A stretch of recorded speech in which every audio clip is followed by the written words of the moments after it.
years. The fascinating thing with Dark Angel is because it was in the future of this post-apocalyptic world.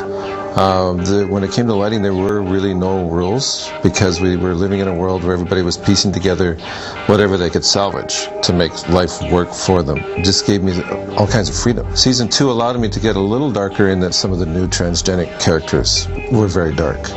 So that allowed me to take it even further into a darkness that you seldom get away with in television. I sat down with Dave while I was in prep on my first show, and I said, listen, Background and action! Yeah, throughout the first 2 years, there was all these rumors, hey, Cameron's coming up and he's going to do one, and finally it happened. Our director for the season finale fell out, and so we were kind of left with a hole in our directing slot, and I had sort of wanted to find a place to direct an episode somewhere along the way, and that seemed like a natural because you want to go out at the end of the season with a bang. We had a pretty good story planned, and so I said, okay, sign me up. I'll do it. I'll be a good producer, and I'll take care of my show. I'll jump into the breach and take care of business. That means you can't be locked to him. All right. So he's phenomenal. He's hands-on with everything.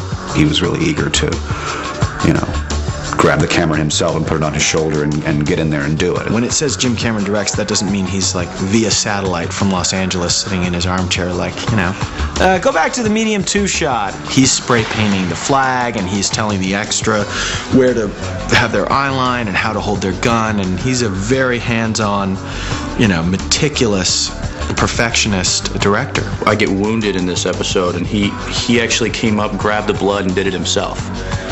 He's like, come on, what is this? This Saturday morning blood? Let's get some in there, and he starts throwing it on there. I'm trying to think now. He did say there was something that he wasn't very good at. Pushing the dolly. I think that was the one element of filmmaking that he hadn't gotten down yet. Pretty quickly, you realize that Jim was not slowing down for anybody. He was driven to get to the end and do things the way he wanted to do them. And it really wasn't a time to be faltering much. It was a time to try and get in his wake and just keep on. This was about getting it done. Just gun and run, guerrilla style, take no prisoners, very few takes, lots of setups a day. We were boarded for 5-6 pages a day, which is nuts. I would normally shoot half that on a feature. The crew were ready to go. I mean, even though they'd come off 9 months of really hard shooting, they were ready to charge. They wanted to show me their very best. And we did 116 setups in one day, which is gonzo. It's like that's out of control. So we were having fun. The network wanted to do something special. The studio wanted to do something special. So this character Thula seemed to be a good opportunity. So I said, well, let's look at some of the WWF stars, some of the female stars, because let's pit. First day when Fox actually announced live in New York, they announced that Dark Angel had not been picked up. They have their reasons. It was a big disappointment for everybody. And I was sorry that it didn't come back for a third season. I think there were some good ideas and a good plan for what the third season would have been. The ending of the series was appropriate in the fact that James Cameron got to put his stamp on it. I do think there was a lot left to be told from this, from the story he created. Both James Cameron and Chick Eggley created very memorable characters. You really cared about these characters.